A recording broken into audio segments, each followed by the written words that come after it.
FBI negotiators are in Colleyville talking to a suspect who is holding hostages in a Colleyville synagogue. President Biden also briefed on the situation. Colleyville police got a call from the Congregation Beth Israel around 11 this morning.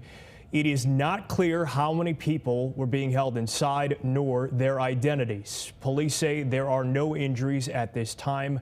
Part of the incident was caught on the synagogue's Facebook live stream during a service. Tonight, extra patrols have been added to synagogues in Dallas, the Houston area, and also in Washington, D.C. as a precaution. The unfolding incident is getting international attention. Israeli Prime Minister Naftali Bennett said in a statement, "I am closely monitoring the hostage situation taking place in Congregation Beth Israel in Colleyville, Texas. We pray for the safety of the hostages and rescuers."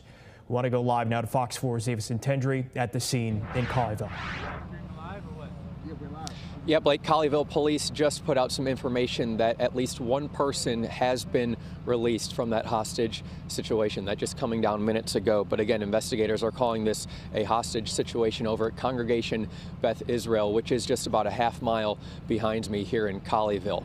So we have been out here for several hours. We have been told that it's somewhat of a small group that is being held hostage out there on scene. I want to take you back to where this all began earlier today at around 11 a.m. when Colleyville police received a call about a disturbance over at the congregation. They arrived and immediately they started to evacuate people in the area. If you know Colleyville, you know that this is an area that is very residential. There are plenty of homes throughout here, so some people around that synagogue were having to clear away. In the meantime, the FBI and SWAT were called out. They established a perimeter around the synagogue, and that's when the investigation continued to move forward. So we have been in contact directly with the FBI trying to get specific details as to who is the suspect, who is being held hostage, and motive, just the intricacies of this investigation, but none of that is being released at this time. Now, I do want to point out that here where we are standing, again about a half mile away from the synagogue at a Catholic church, is where I spoke with the chairman of the Secure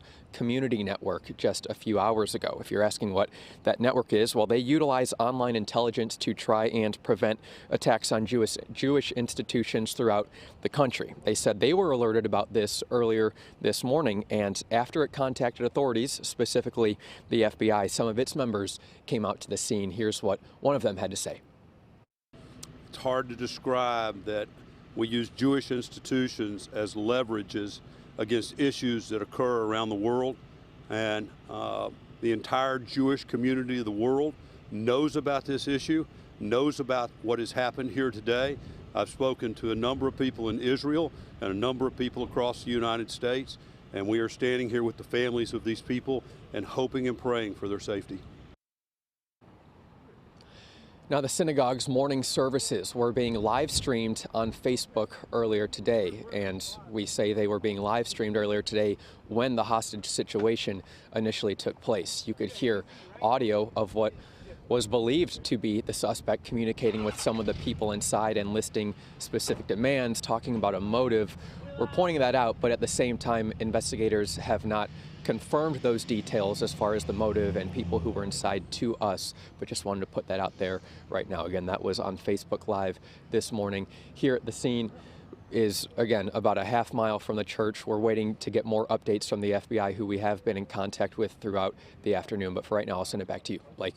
Yeah, and again, that good news is that male hostage has been released uninjured. That happened shortly after 5 o'clock. The man will be reunited, according to Colleyville police, with family as soon as possible and does not require medical attention.